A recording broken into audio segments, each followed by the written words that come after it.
Alhamdulillah. Boyfriend-girlfriend relationships. Did you know actually that it's mentioned in the Quran? Did you know that the Quran actually spoke about boyfriend and girlfriend relationships? This is not something new. Though we tend to think of it culturally, coming from our cultural backgrounds as something which is 20th century, it is something which is Western and so on and so. But if that were the case, why did Allah subhanahu wa ta'ala speak about it 1,400 years ago? If you go to Surah An-Nisa, Allah says there in verse 25, فَانْكِحُوهُنَّ بِإِذْنِ أَهْلِهِنَّ وَآتُوهُنَّ أُجُورَهُنَّ بِالْمَعْرُوفِ مُحْصَنَاتٍ غَيْرَ مُسَافِحَاتٍ وَلَا مُتَّخِذَاتِ أَخْدَانٍ. What does that mean? Marry them, right? Allah is telling males, marry them, marry the women, with the permission of their families, meaning don't run away and elope and get married with nobody's permission.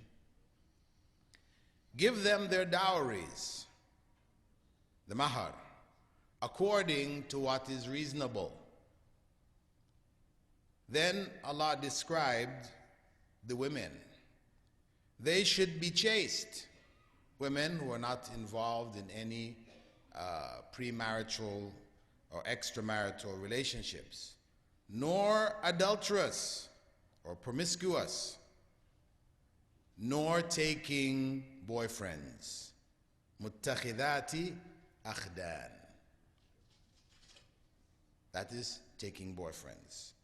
And in Surah Al-Ma'idah, verse 5, we find Allah there also after describing that He has made all the good things, the tayyibat, halal for us, and the food of the people of the book is halal for us, and our food is halal for them. Then He goes on to say, وَالْمُحْصَنَاتُ مِنَ الْمُؤْمِنَاتِ وَالْمُحْصَنَاتُ مِنَ الَّذِينَ أُوتُوا الْكِتَابَ مِنْ قَبْلِكُمْ إِذَا آتَيْتُمُوهُنَّ أُجُورَهُنَّ مُحْصِنِينَ غَيْرَ مُسَافِحِينَ وَلَا مُتَّخِذِي أَخْدَانٍ. He described the women who may be married, that they are muhsanat min al-mu'minat, the chaste women from among the believing women, or from among the people of the book, chaste women. Then he goes on to say, if you give them their dowries, and he describes the males, how should you be? You being chaste, that you should be also not involved in adultery, fornication, etc., nor promiscuous, nor taking girlfriends. So we see in the Quran itself, Allah speaks about boyfriends and girlfriends, because this is something, a phenomena which is not unique to our times. It is something which occurred throughout the centuries, throughout the ages. Now, what may be unique to our times is the format in which it takes place. The format of boyfriend and girlfriend relationships is called dating. Going out with girls, girls going out with boys, they call that dating. Literally, dating means the time at which an event occurs. But in the context that we're talking about, it means a social engagement between two persons with a romantic character. A social engagement, a social relationship where they come together between two persons, male and female, that's how it was normally understood, with a romantic character. I mean, there's some romance there, there's some kind of love, attraction, etc. there. Now this dating is a 20th century invention. It wasn't until the 1920s, after World War II, that this new format of courtship, actually courtship meaning the method by which people seek wives or seek husbands. They call this courtship, right? Prior to this time, this didn't exist in the West. Courtship was formal. You had to have chaperones. If you were to meet a female, this is in North America, here, Canada, in England, etc. You meet a female, there had to be a chaperone there with you. You know, her father, her mother, somebody had to be there with you, what we refer to as a guardian, although theirs was wider. And there was some commitment. People were meeting with the intention for marriage. Whereas by the 1920s, this is after World War I, women had come out of their homes, gone and worked in the factories, they're out and gaining some independence, etc. You now had this new format of dating developing, which was informal, it was unchaperoned, male-female interaction with no specific commitment. No commitment here. And it came to be looked at as a healthy preparation for future marital stability. Multiple dating experiences, they said, they felt, because this was the time when people were looking at human beings now as animals because of Darwinian thought, etc. You know, so what was important was that, you know, marriage, which involves sex as its basis, this is an animal function. And of course, any of the physical functions, the more you practice it, the better you get. So the idea then was that multiple dating experiences would then lead to a person more prepared for a stable future, you know, marital relationship. And actually by the 50s, this is again now after World War II, where more females went out into society, working, not going back into the home after the war, staying out, developing independence, you know, making decisions for themselves, etc. Now you find there is what they refer to as discontent with the restricted role of the wife. Women, to be just a wife and a mother, it was looked at as being some kind of oppression. You know, so many women started to postpone marriage to explore their college careers. And to them, marriage and childbirth was looked at as oppression and exploitation of women. So this is a consequence of the feminist re-examination of marriage in the 50s, as well as their perspective on gender, male-female status. So this opened the door to dating on a wide scale. So the basic concept or idea behind it was that dating was a good way to know a lot of people by then. Dating was a good way to know a lot of people. So it developed what they call the shopping mentality. You know, as they say, shop till you drop, right? That was the idea. You go out and shop around. If you decide you've got a product, you don't like it, take it back. You can always take it back to the store. So the same kind of attitude, no commitment. So that is the foundation really of girlfriend-boyfriend relationships, which we refer to as dating being the format in which those relationships develop. The question now comes to us as Muslims living in this part of the world. What do we do with this practice? Because obviously we saw in the very beginning, Islam prohibits it. So how do we deal with it? Now, to look at how we deal with it, I'm going to ask you some questions. To look at how we deal with it, I'm going to ask you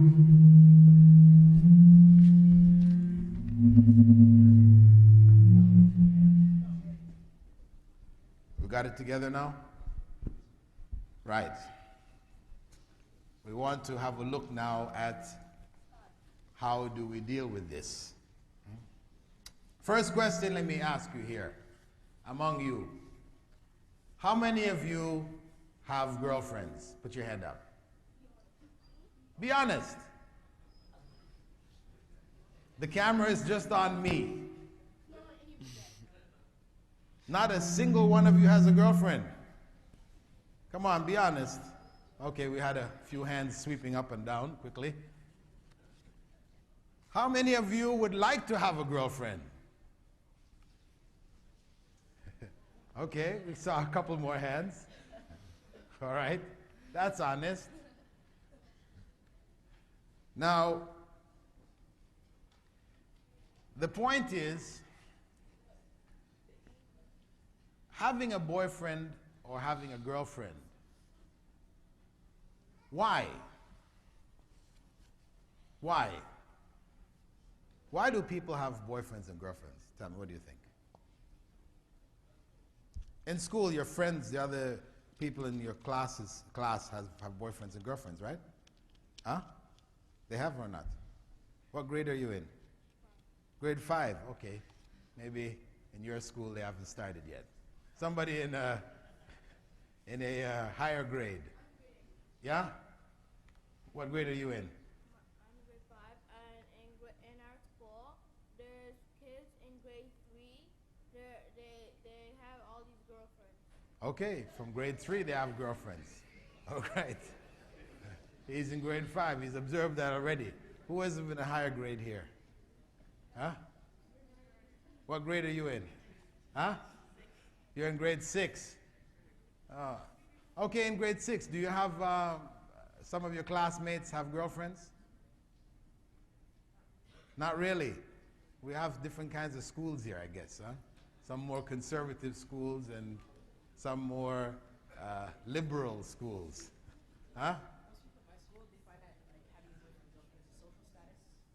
Okay, in your school, having a boyfriend? Remember, you got to talk to the sisters too, because they can see you. Mm-hmm. But how can I get from them? Let them write the question. Okay, yeah, we needed to hear from the sisters also. But if they can write some responses and send it back across to us quickly as we ask the questions. Okay, you said that mostly they're doing it for social status. Mm-hmm. To be popular. You know, to be popular is to have a girlfriend, right? In your school? In my school, if you don't have a girlfriend, you're gay. If you don't have a girlfriend, you're gay. That's another label, right? In other words, it's natural. You know, if you're a real male, you should have a girlfriend, right? Okay. Anybody else? Huh? Did you raising your hand or you're stretching? Yawning. Early morning. What about yourself? Are you in school? Yeah. What grade are you in? Grade 11. Oh man. Everybody in your class must have a girlfriend, right? Pretty much. Okay, I won't ask yourself because you didn't stick your hand up. I don't know whether you're too shy or what. But why do you think people are having girlfriends? Huh? Huh? For desire, hormones. Okay? You're saying basically it's hormones. Hormones means they're desires, physical desires. Hormones are things which are secreted in your body which makes you, have a desire for the female sex. This is for those people, of course, when you're reaching puberty. When you reach puberty, then this change takes place in your body of hormones. And then this is when boys start looking at girls and these kind of things. Okay, hormones. What about yourself? What grade are you in? Grade 11, okay. What's the situation in your class? It's a trend. Everybody has a girlfriend. Huh? What about yourself? I mean, how do you feel? You feel left out? Huh? You don't feel left out? Okay, I want to ask you, is it because you have one or? All right. The problem which exists with the boyfriend-girlfriend relationships, I think for most parents, Muslim parents, in terms of how do you prevent it, parents, I think, generally just lay down the law that it's not supposed to happen, without really explaining to the youth, the children, the males and the females, why. You know, it's just our culture, we don't do it. Just make sure you don't have a girlfriend, make sure you don't have a boyfriend. Don't. Wrong. But in fact, really, when youths reach the middle teens, this is the period of what? Huh? Period of marriage. Well, in the old days it was. It was the period of marriage in the old days. But in our days, basically it is the period of rebellion. Teens, the period of rebellion, right? What grade are you in? Grade 9. How do you feel? Feel like a rebel? You don't feel like a rebel? You don't feel a desire to rebel against what your parents say? Huh? No? Well, that's good, alhamdulillah. But what about your other classmates? Are they all obeying what their parents say?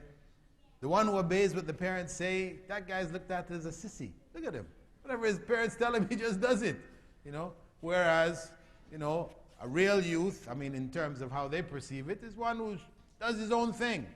You know, doesn't have to listen to the parents. Of course, it's not good, but that is a norm for that age group, isn't it? Rebellion. So, it is the responsibility of parents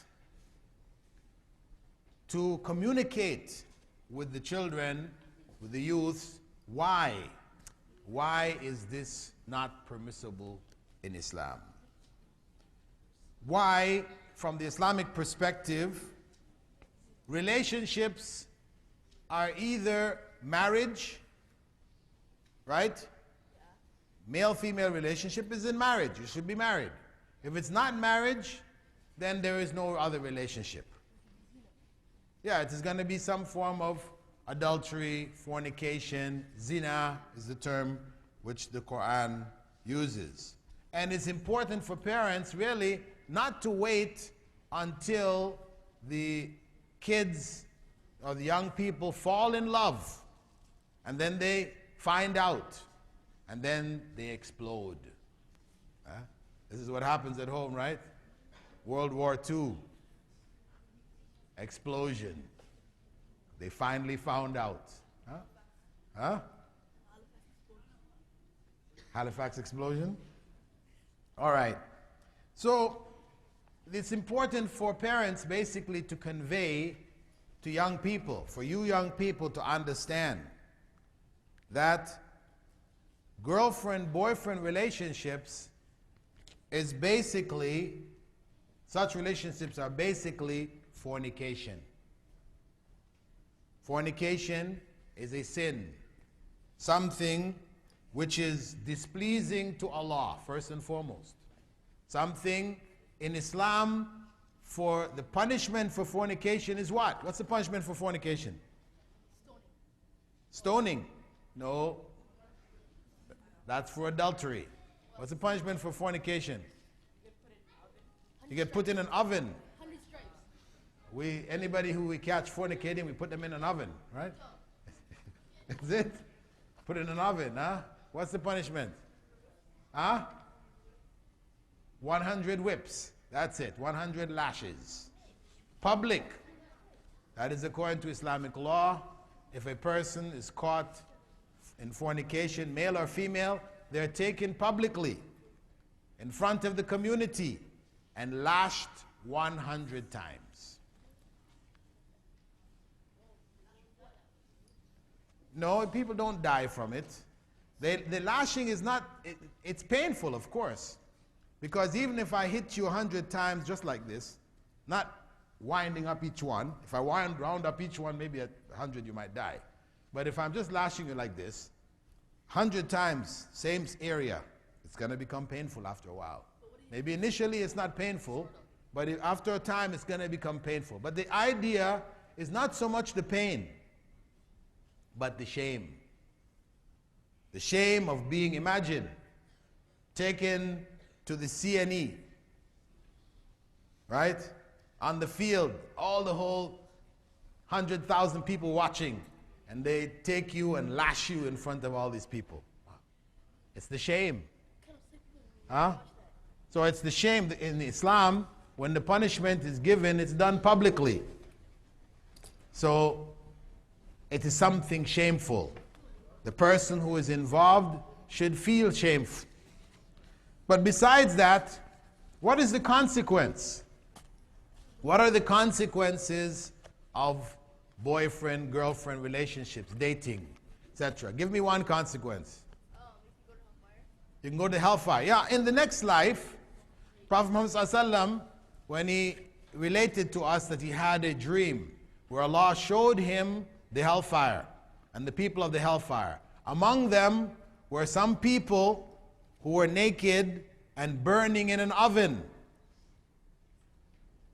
In the dream, in the hellfire, burning in the oven. And when he asked the angel who showed him, who are these people? He said, these people who are those who committed zina in this life.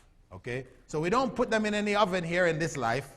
If we catch somebody, we don't open up the oven, throw them in and fry them up. No. That is in the next life. Punishment in the next life. And of course in hell, this is a very, very severe punishment. But in terms of the consequences in this life, what are the negative, what are the bad things that come out or can come out of boyfriend-girlfriend relationships? One bad thing. Huh?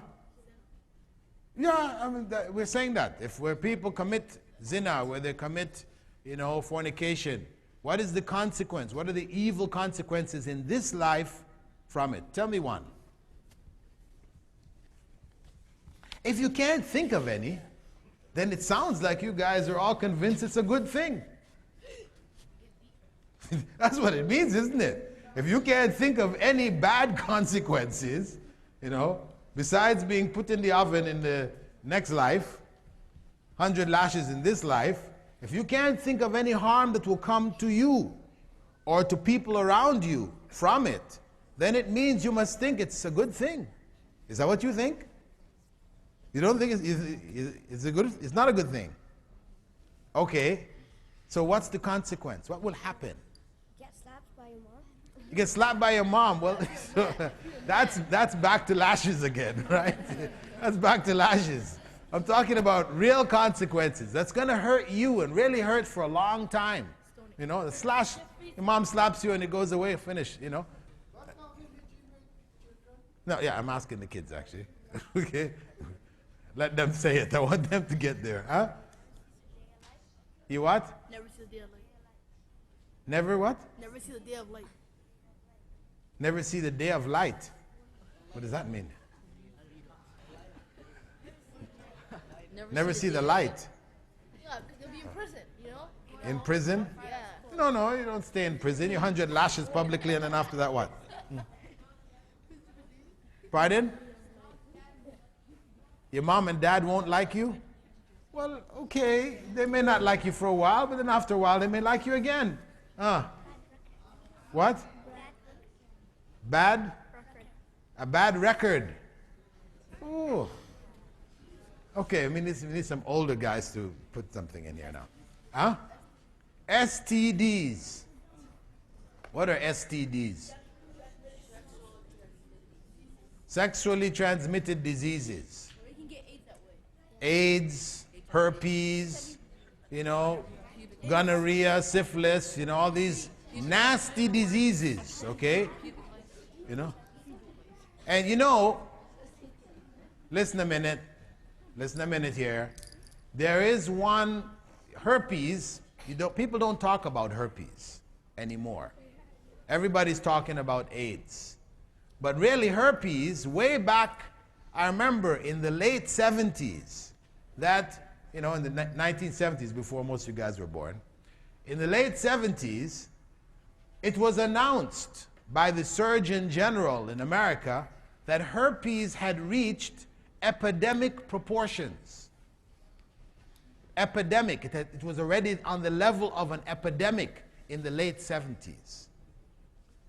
In the 90s, they said 1 in every 4 Americans has herpes. 1 in every 4. It's a STD. What happens to you? Well, you get bumps and sores and feel nasty and, hot flashes. And your life becomes very uncomfortable. It doesn't kill you, but it makes life very uncomfortable. Like something like gonorrhea and syphilis, these things. It's similar. But 1 in every 4 Americans, 1 in every 5 Brit. I don't know what it is, the statistics here in Canada, but I'm sure it's probably close to the American statistics because we are the 52nd state, aren't we? Like it or not. Following what trends are in America, right? So, sexually transmitted diseases. Okay, so these are nasty things that come upon us and come upon our families. Also, give me another consequence. It leads Huh? to depression because love defined in this society is deception. It can lead to depression. Okay, boyfriend-girlfriend relationships, which are not permanent, it's not about marriage, usually end up breaking up, and when they break up, then people become depressed. And this is what leads, oftentimes, Columbine massacre, young guy gets jilted by his girlfriend. Girlfriend says, okay, we're off now, I'm not your girlfriend anymore. So he goes and he gets his father's gun collection. He comes back to school and starts shooting the teachers and students. Yeah.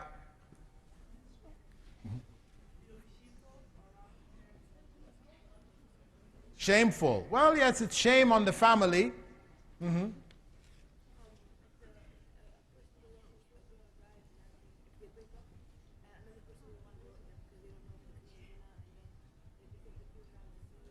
Okay, those kind of relationships can make, this is especially in the case of the girls, where when time for marriage comes, it's known that this girl has been going out with different guys. It's not known whether she committed zina or not. So it lessens her chances for proper and good marriage. Let me give you some other points. You guys are taking a while to get to it. We have illegitimate kids. Illegitimate kids. Kids who are born now not inside of marriage. You have young girls having kids, and the number of children being born outside of marriage is reached a level in the West which is almost equal to the number of children being born inside of marriage. Single parent families, this is what they call it. Broken up families. So children are being born without some of them knowing who their father was, and also what it leads to is abortions. We have over 3 million abortions. North America and the US alone, 3 million abortions every year. Those are statistics from the 90s. 3 million children, babies, are killed every year. 3 million, imagine that. That's evil. So, the girlfriend-boyfriend relationship has bad consequences. It's not good for family. You can't make a family with it. It only creates harm in the society. So this is what we as parents need to convey to make the children, young people understand. Now, the response of some kids to this, are you guys following me? Yes. The response of some kids to this, when parents say to them, no, you shouldn't have a boyfriend-girlfriend relationship, it's only marriage. They say, well, those consequences, that's for people who end up having sex and these kind of things. We're not going to do that. We won't go that far. We just, it's just a simple date. I just want to have a friend who's a girl. And she wants to have a friend who's a boy. Just friends. Well, the answer to that, just having friends, we're just going to be friends, we're not going to go that far, The answer to that is what? When two people are alone, what did the Prophet ﷺ say? Who's with them?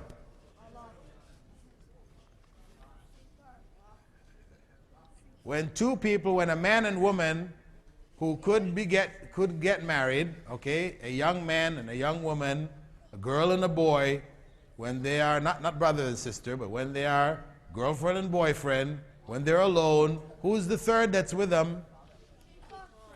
Shaitan. Prophet ﷺ said the third with them is Satan. What does that mean? What does that mean? Yeah, Satan's the devil, but I mean, what does it mean that the devil is with them? What does that mean? Huh?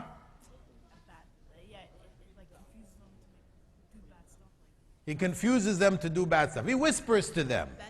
He whispers to them. Maybe they said, okay, no, we're not going to do these things, but Satan is there whispering in the ear. Oh, why don't you touch her? Why don't you put your arms around her, right? Why don't you dance with her? Then next thing you know, you're aware you said you weren't going to be. Right? That's the point. That Satan is with them means that he is going to whisper until they end up doing what they said they weren't going to do. So this is why in Islam we say no, male and female should not be alone together, because the consequence is going to be zina. لا هم بدأوا متأخرين. Huh? You know? If you give me 3/4 of an hour to do the talk or not? Okay. Before we get to the solution, first, we have to teach, as parents, we have to teach children, how to restrain themselves. Give them examples that the Prophet ﷺ gave, like the 7 people who are shaded by Allah's throne. 7 people will be shaded by Allah's throne on the day when there will be no shade. What is that day? The day of judgment, right. The day on which there will be no shade. The sun will be brought close. People will be without clothing. They'll be sweating. Some people sweating up to their necks, to their waist. Different people sweating according to how scared they are for the evil they've done in this life. That day is a very, very terrible day. And the only shade will be the shade of the throne of Allah. And under that throne, there will be 7 groups of people shaded by the throne. One of them, Assalamu alaikum. Turn off the microphone there, please. One of them is who? You heard about this? You never heard about this before? Huh? No, it has to do with boyfriend-girlfriend relationships. Prophet ﷺ spoke about it. One of the 7 who would be shaded is who? You. Yeah. You don't know. You never heard this hadith before. Very, very important hadith. Huh? One of them who will be shaded is who? Yeah, a young man who grows up worshipping Allah. That's good. Alhamdulillah. One who stays on the right path, does what Allah says, grows up a proper Muslim. That will be one of the people shaded. But there's another young man who was caught up in a boyfriend-girlfriend relationship. Huh?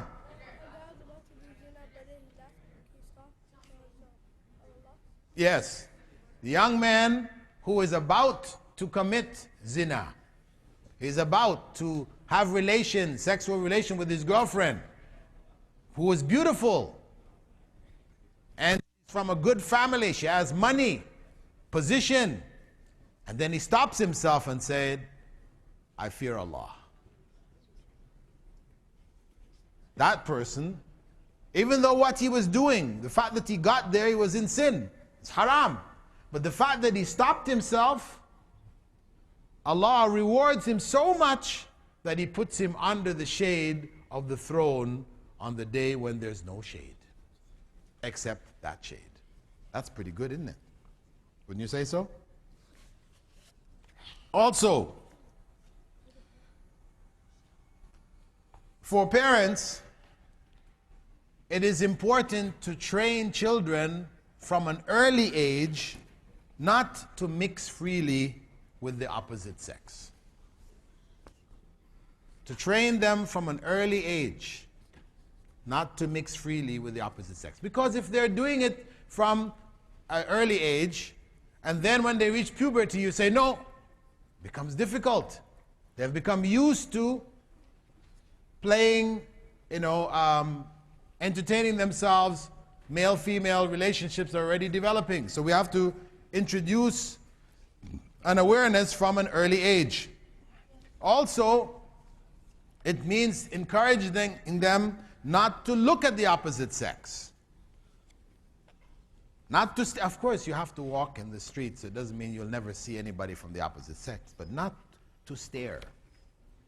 You know what stare means, right? Not to stare. Because looking, well, you're going to see. But when you see, you can either continue to see and stare, or you can look away. So we have to teach them that, both males and females. And for females especially, we have to teach them that when they communicate, when they talk with males, they have to talk in a business-like way. Talking in a business-like way. What does that mean? It means that, can males and females give salams to each other? Okay, those who say that males cannot give salams to females, put your hands up.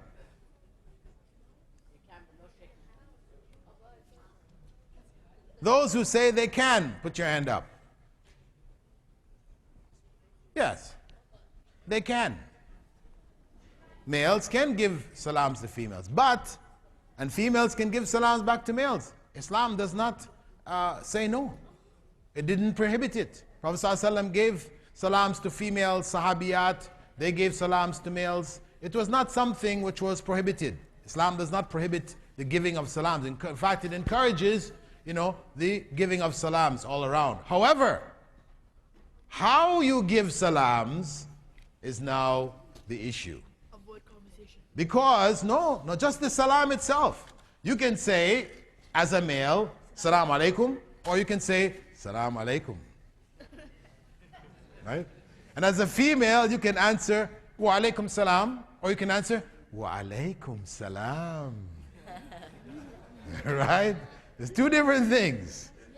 Right? So, the young girls and the boys should be taught that when they communicate with females, that they should do so in a business-like fashion. When you're going to the shop, you're buying something from the storekeeper. You're not trying to flirt with the storekeeper, right? You say, I want this, give me that, it's so much, how much is that? So you're talking business. And that's how males and females who can be married should talk business. Right?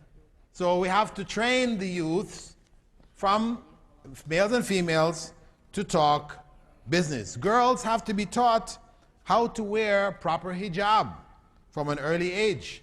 And boys also proper Islamic clothing, which don't expose different parts of their aura and which conform to Islamic principles.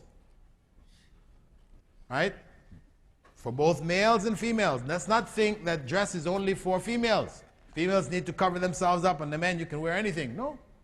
There are principles that govern men's clothing, just as there are principles which govern females' clothing.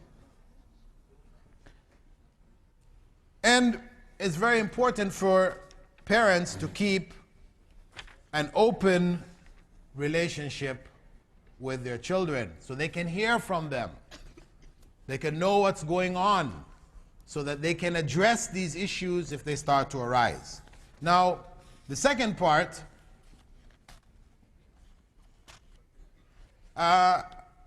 concerns how do we deal as parents with such a relationship when you find out that your children are involved. Do you explode? You lock the girl in the room, take her out of school, And some people go to the extent of what? Honor killing. You know what honor killing is?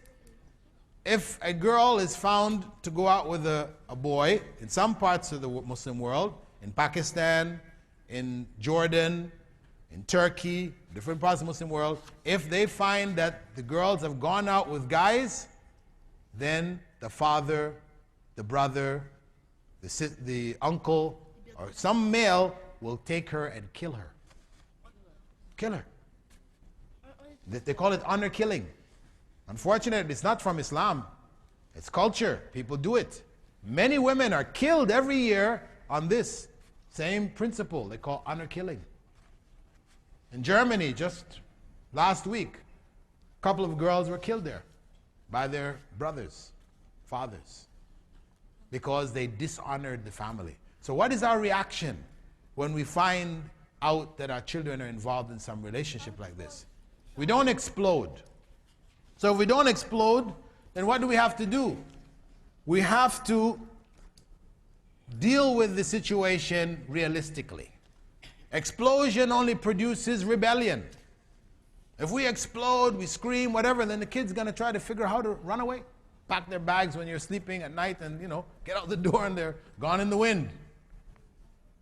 So rather than create a situation of rebellion, it is important to build bridges between yourself and the young people.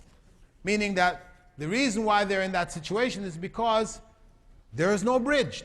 There was a gap, communication gap. You had no idea what was going on. So parents have to look at this when they find this kind of situation. They have to look at themselves as being at fault here. It's not all on the young people. Some of it falls back on the parents. So they have to address what has taken place, what has broken down in the Muslim family which has created this situation. We can't blame it all on the media and the environment and everything. We have to also look within our own situation. Why? Why did it take place? We have to find out why it took place in order to try to deal with the issues. The main causes. What are the main causes? Some of you mentioned before, peer pressure, popularity, seeking popularity. For some people it's boredom. Some people it's low self-esteem. Some people need to feel loved. Some people it's an expression where they're desiring attention. So parents need to communicate. And in communicating with somebody who is involved, you don't want to be accusative. You did this. Nor do you want to be judgmental. You are a so-and-so. Or to be interrogative. Why did you do this? You should try to avoid as much as possible the shoulds and the don'ts. These are negative terms. And important to listen. Listen with an ear to understanding why. What caused this? What is at the bottom of it? Try to get clarification. Ask them, do you mean so and so and so? Acknowledge the things that they're saying. You feel this way because of so and so. Empathize. Try to let them feel that you can understand what is going on with them. You sound really so and so.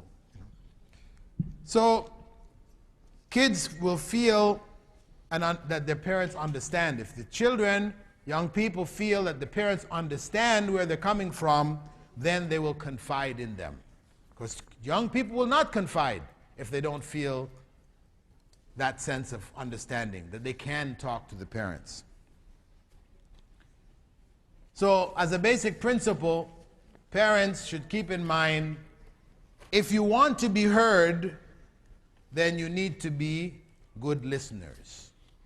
If you want to be heard, if you want to be able to inform and to advise, then you have to be able to listen well and to hear where those young kids are coming from.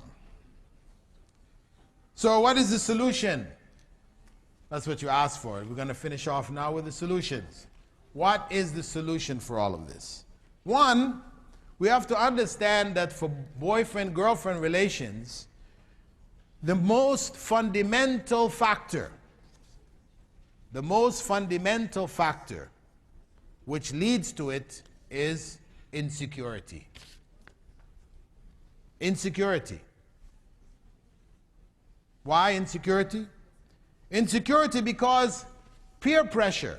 When a person suffers from peer pressure, where they're pushed into, getting a girlfriend because everybody else has a girlfriend, it means that that young person is not secure. They don't feel secure about themselves. They don't feel self-esteem. They don't feel, I'm a Muslim, this is, it's not for me, it is harmful, so they can be themselves. So they feel insecure, that's why they go along with the group, isn't it? Also, popularity. When people want to be popular, everybody else is, you want to be popular amongst everybody. This is a result of you not feeling secure again with yourself. If being popular means doing haram, what is the use of that popularity? Means you really don't have confidence, self-confidence. If being popular is going to cause you to go and do haram. Also boredom. Boredom. You don't feel comfortable in your circumstances. This is again an element of insecurity which leads also low self-esteem, feel loved, the need for attention. Children get involved in these things, get attention from their. So it means this attention or seeks attention. This is the result of what? Again, feeling insecure. Do my parents really love me? Do they really care about me? So I have to do something to catch their attention. So it means then for parents, the main solution is to give young people the proper love and attention they need. We need to teach them to feel good about themselves and about Islam, about the religion. So they don't feel shy, they don't feel embarrassed, they don't feel a need to want to be like everybody else. And to build self-esteem in dealing with our young people, we have to acknowledge the good things that they do. And sometimes we are overcritical. We criticize everything and we can't speak about any good. But this is very important for them to hear support, praise for the good things they did, their achievements.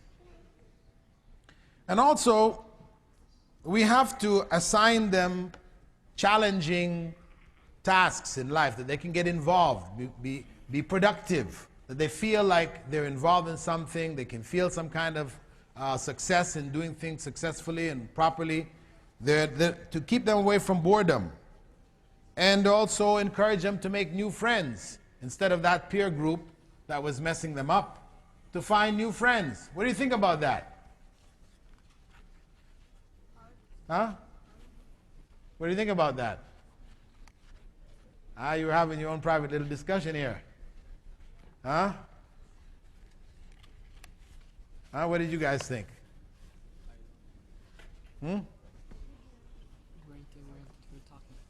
What are you guys talking about? Huh? Put it on the spot out loud. Huh? Nothing. You're not talking about anything? That's crazy people who don't talk about anything. They just keep talking and they're not talking about anything. That's crazy people. You guys crazy? No. All right, so what are you talking about? Nothing relevant to this. Nothing relevant to this. Well. Isn't this an important topic for you? Yes. Huh? Yes, it is. Well, then we should try to keep relevant. You have something to share, then share with us. Okay. No. All right? You don't come. Okay. Anyway. Yeah, wait. So, as we said, among those final solutions, we try to encourage them to make new friends. And for those young people who the major force driving them into this situation is the hormones For those who have that problem, if it's a hormonal problem, then what's the solution? Parents, what's the solution? We have young kids that have hormonal drives that's making them go towards male-female relationships. What is the solution for that? Huh? Marriage. That is it. Early marriage. That is the solution. Your parents will help you. How are you going to find a girl? Your parents will help you. My son Yusuf, he got married when he was 16. What the? His wife was 18. Yeah. Yeah. You know, because he said, I told my kids, anytime you guys feel that you need to get married, then let me know. You know, we'll try and find you a husband or try and find you a wife, because kids shouldn't feel that, you know, there's no other option but boyfriend and girlfriend. No. And of course, that kind of marriage is, you can have marriage where you have what they call the nikah, the actual marriage contract is done, but consummation, walima is done later on. You know, the girl can still remain with the father, the young man can still remain with his parents, and when they reach the point, they graduate, they're in a position to look after a family, then they come and live together. This is an important solution which we need to realistically look at for this, especially for this type of environment. You know? So we need to try to keep the lines of communication open in general, and then we have to take practical solutions for problems which will not be solved by any other means other than early marriage. And this is what the Prophet ﷺ encouraged us, saying, Ya ma'ashar al-shabab man istata'a minkum al-ba'a falyatazawwaj. Oh young people, any of you that is able should get married. What's your question? Here's an example of what? Why? Why are you snitching on him? He wants to talk about it? No, you don't need to point fingers. If people want to share it, let them share it. If they don't want to share it, you know. But inshallah, if you want to discuss it privately later, we can sit and talk, inshallah. Oh, it's a false accusation. All right. Okay. Anyway, barakallahu fikum. I hope that some of the things we talked about made sense. And a lot more parents needed to be here to understand this issue better, because really a lot of it lies in their hands. Barakallahu fikum. Wassalamu alaikum wa rahmatullahi wa barakatuh.